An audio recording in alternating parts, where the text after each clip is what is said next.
So how does it feel to show home, in a way, to bring Elf Dalia home? It feels wonderful, really great. I mean, especially coming to this amazing looking space. The space is just gorgeous. I mean, I must say it's not the first show in Sweden, because the whole kind of journey started with Elf Dalia being exhibited in Elf Dalia, in Elfdalen, which is the space where this whole work is rooted in. And also it is the location, so I exhibited it for the first time in the space where, in the local heritage foundation that holds the archive. That holds the archive of all of the glass plates, the 5,000 glass plates that I've been granted the access to use, made by a man called Ten Lars person in early 20th century. So I started this whole journey making a small exhibition in Elfdalen, in this exhibition space, but it's a different type of exhibition, and it was smaller, and it had a stuffed bear as part of the decor.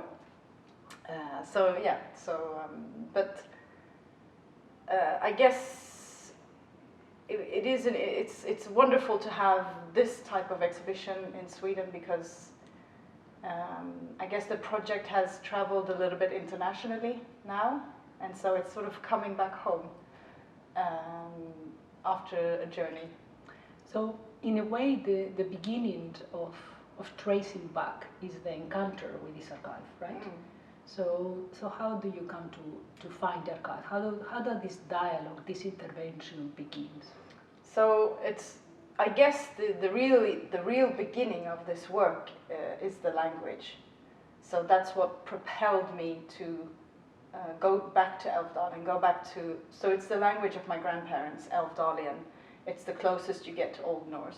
So it's the closest existing language with the most links to what the Vikings used to speak.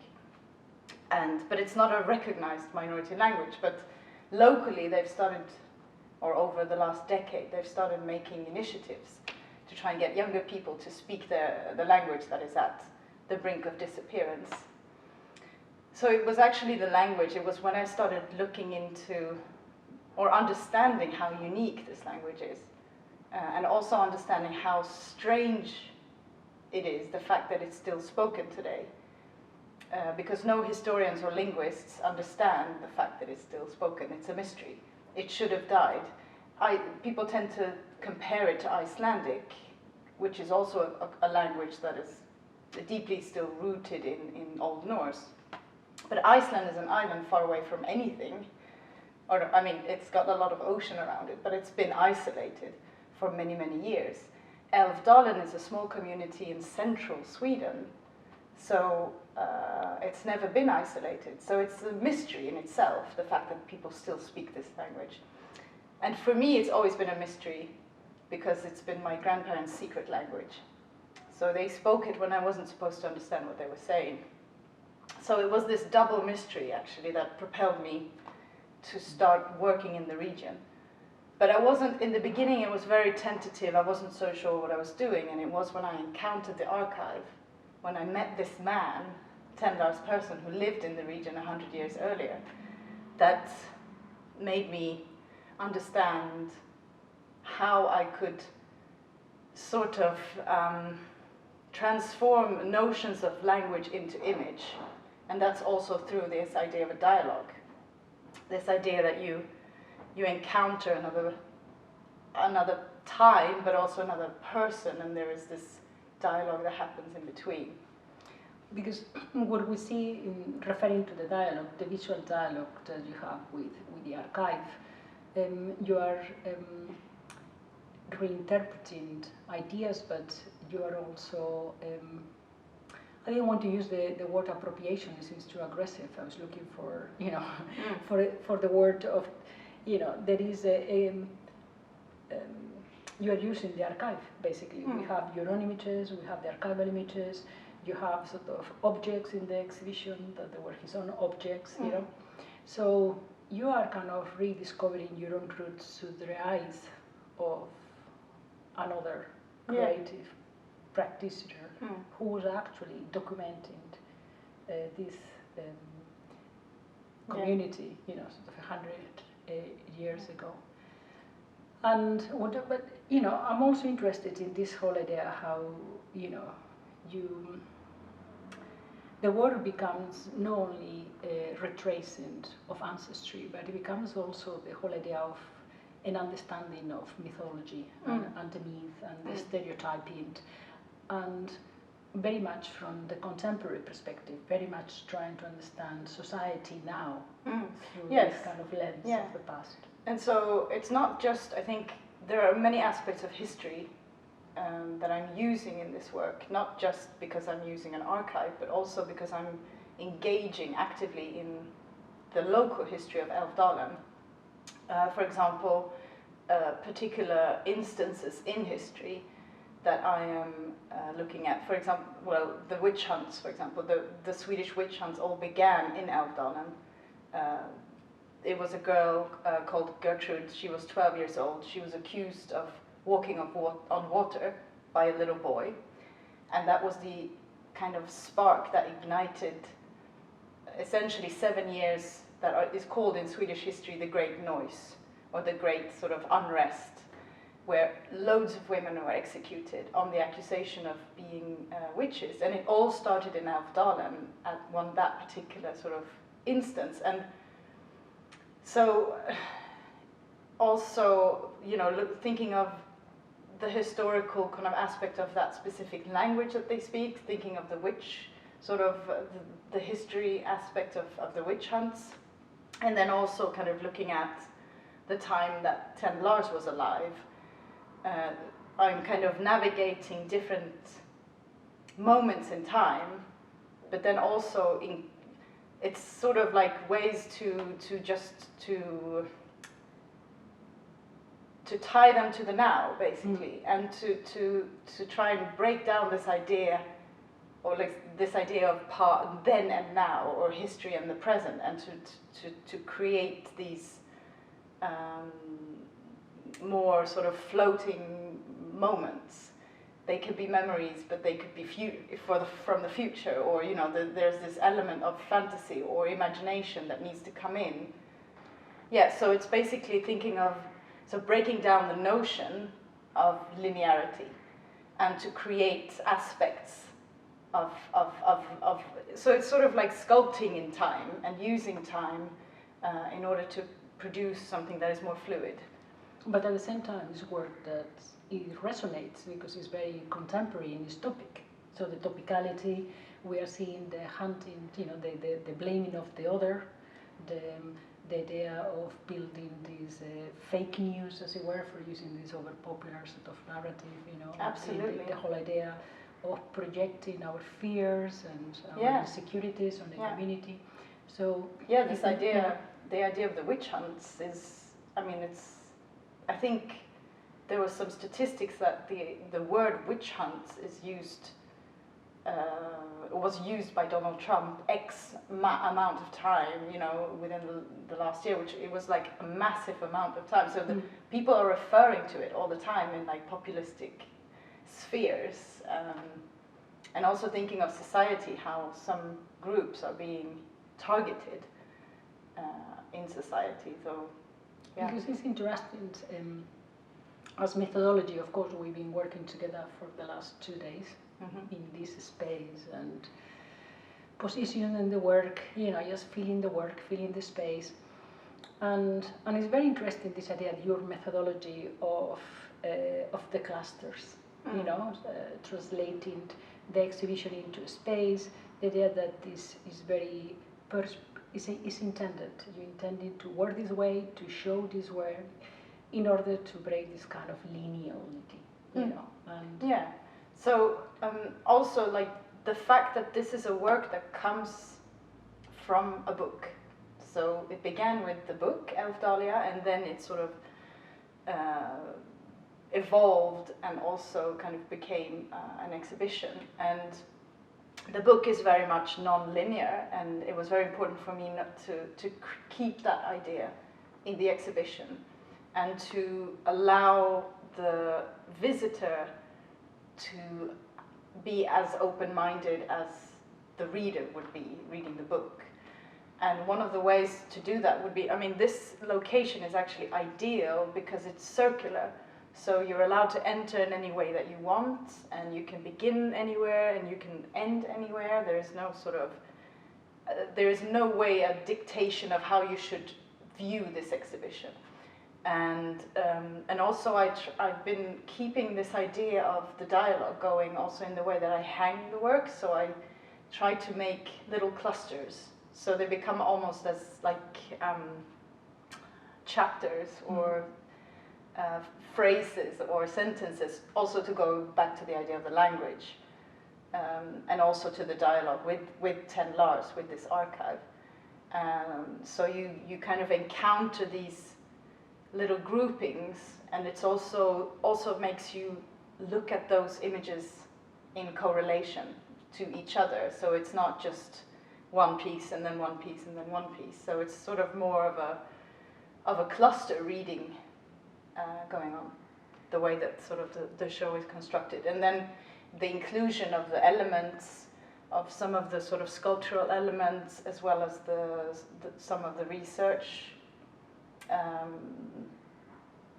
books and some kind of more, it's sort of a visual little narrative that goes on in the vitrine. And then I guess another aspect that was important to include when thinking of an exhibition is also the video piece.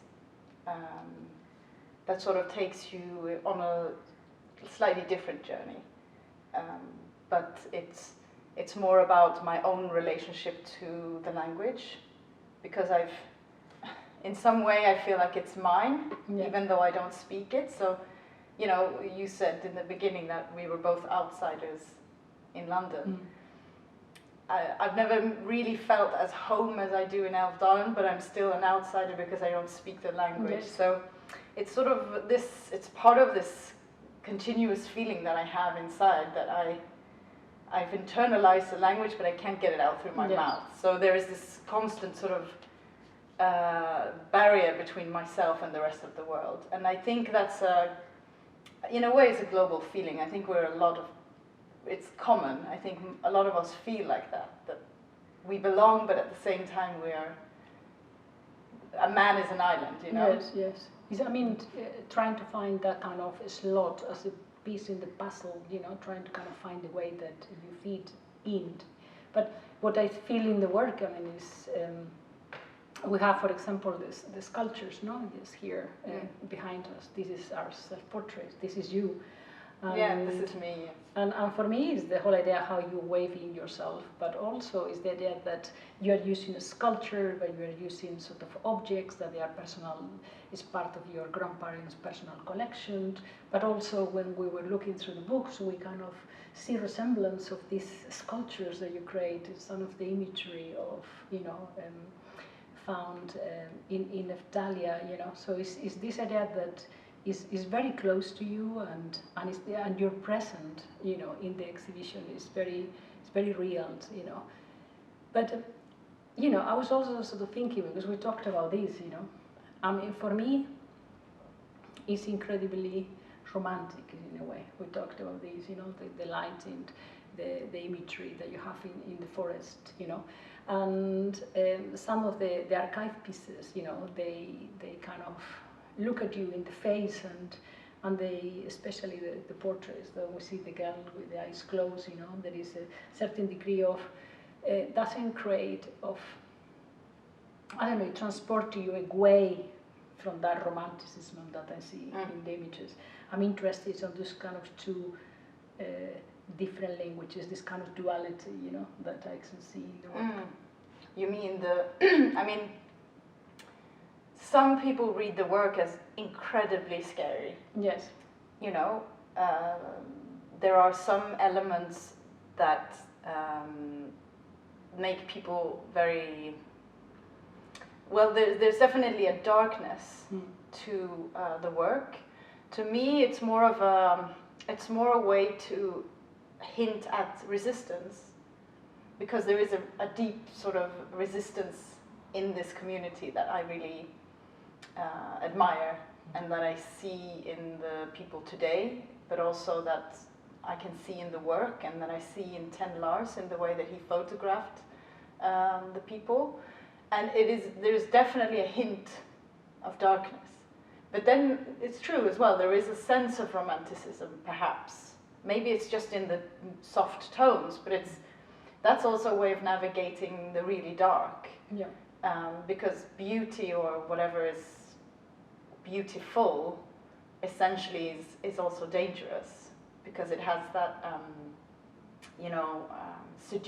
it can seduce humans, it can seduce us. And I mean, for example, the double exposure, the woman in white, she's potentially an illustration, or I read it. I don't know what Ten Lars intended when he made that image, but there's the Lady of the Forest. She appears, she's kind of like a mythological creature, but she appears and she's extremely beautiful on the front. She looks like a beautiful woman, but she's a shape-shifting spirit, so she could harm you very badly, and the only way that you will know is if you see her back, and the back is essentially hollow. So she's both beautiful but extremely dangerous. And it's the same thing with this idea of shape-shifting with my totems that that you referred to as my self-portraits, which they are. It's this idea that depending on however you construct yourself, identity is fluid. It's depending on where you are and what kind of aspects you choose to highlight within yourself. So by making these sculptures, I am producing some sort of creation or a creature, and they kind of look a bit spirit-like or monster-like. But essentially they are just, a shape-shifting figure that is part of something larger, or part of a multitude of selves. And to me, that's kind of an interesting way of also including myself in this work. And that's, the idea of me is everywhere in this work. I mean, and what is interesting is the idea of returning home, right? You spent all this journey as an outsider in different countries in Europe, finally in London for over a decade, and then or a little bit less than a decade, yeah, and then you come back home, and then you don't come to the heart of Stockholm, but you go to the cabin. This idea that we outsiders always have in Sweden, of the cabin, but this is your family's ancestry in Elf Dalia. So you kind of rooted yourself at the heart of this space for 3 years to develop this work. It wasn't the whole idea that you rationally went and encountered this archive, and it was very kind of a very emotional journey as well, to kind of put yourself in that really isolating type of journey. And this is the beginning, really, right? Because for me, which is really interesting talking to you and thinking that this is one chapter of other chapters, but also for following in this idea that there are no sort of, like we've been discussing, chapters sort of embedded in history. They are chapters that they are contemporary, because you are following the current social discourse, but you are using the lenses of history in order to kind of run this kind of parallel, right? That's really important for me, the idea of knowing your history in order to comment on contemporary society. The fact that history is supposed to be, we tend to think of history as something given and something fixed, but that's just a construction in itself. And the way to use archival material as a way also to suggest and to recreate alternative histories, and also to make it plural, to make it more than just one, and to go try and counter this dominant narrative, for example, that to me is all, that's the core of what I want to try and do in my work. And as you say, there's so much more to this work for me. For example, I feel like some of the topics I've just scratched the surface. There's a whole aspect of the forest and the forestry industry. My great-grandfather, he died having worked as a forester because of the chemicals that they were using in order to kill some trees in order to enhance the forest industry. And that's a part of Swedish history that we don't even necessarily know about. The same thing with the witch hunts. We tend to just assume, these women weren't witches. It was a specific moment in time, and it was about state control, and it was about people being scared of anything that was slightly, outside of the norm. So it's really about looking at these aspects of history in order to see what we can do differently in the future, or to see what's actually happening today. So that's really my motivation making this work. But also, which is interesting, is that creatively you are kind of broadening your horizons. I mean, in a way that photography doesn't kind of fully describe you. No, You of course, there is a film part of these exhibitions. There is ephemera. There is intervention of the archive, but filming is going to be much more present in your life. And you have sculptures as well. So, in terms of the mediums, you are becoming a much more ambitious creator. Very multidisciplinary. Yeah. And, I come from sociology, so I've never seen myself as a photographer. Photography just happened to be a tool that I used that functioned for me. And I'm interested in the still image in terms of how much it leaves for the viewer, in terms of how much interpretation can happen. But I'm also interested in what happens when moving imagery and still imagery meets, and how can they function together, or how can they create different sort of interpretations depending on how you use them. And I guess it's the mediums that I choose to work with. It's just depending on also what I want to say, or what kind of story I want to tell, or what kind of narrative I want to produce. But more and more increasingly, I'm also finding it much more interesting when they are blended, or when they actually meet. And also, working sculpturally and with moving imagery more and more, installation works, and the space is becoming more and more important to me as well. So site-specific works, and it's exciting. Anything is possible. And these exhibitions, I mean, we can. That sounds so grand. No, it's not, but we can talk for days. Because in a way, we've already been talking for days. Yeah. We've been just spending the days together, evenings talking, in the evening having dinners, and it's just we've been touching in the whole idea of the other, the outsider, identities, fluidity, how we are, what your work represents. Questioning the status quo. Questioning all these things, which in a way that is what the exhibition does in such an exquisite, subtle way, just kind of punching you in the right moments without overwhelming you. And I think it's great. I know the exhibition is traveling up north, even further north, as soon as it finishes in Landskrona. And if you would like to add anything else, I mean. I think maybe, I think also the idea of thinking of the exhibition, maybe there's also the idea of the papers, or the different way of presenting the works. For example, the newspaper, the very fragile paper hanging, on two pins, hanging next to something that's very framed, very distinctly framed, and then also with this grid, and also, again, it's loose paper. So it's trying to also, take the image outside of the frame. And that, together with the moving imagery, is trying to sort of produce different ways of using the image in an exhibition space. And also the paper then also becomes a sculptural element in itself. And then, of course, we have the 3D glasses that Yes. Ten Lars made. Maybe we should end with the 3D Yes. glasses. They're so beautiful. He built a telescope. So early 1900s, he was self-taught. He taught himself to make lenses, and then he built a telescope to photograph the moon.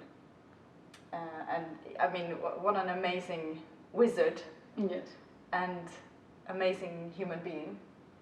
But then he also made these little 3D glasses just to sort of have for people, because people would visit him in his workshop because people liked him. Apparently he was very good at telling stories. So people would show up and he would kind of give it to the children just for fun, you know, and then he would create different slides to put in and they would have fun with it. So I like to include it in the exhibition just as also a hint of playfulness. Yes. You know, even though he was this really genius human being, so ahead of his time, he also had time for humor and for playfulness. And I think that also reflects the way that I like to make work. It needs to be fun. Even though it's dealing with all of these big questions, it also needs to. And what a treat that we will actually have the real object at the exhibition, which is so beautiful on itself. Yes. Thank you. Thank you very much, Maja. Pleasure. It's so nice to be here. And we will continue. This is the beginning. This is the beginning. The first chapter of many other chapters to come. Yeah. Thank you.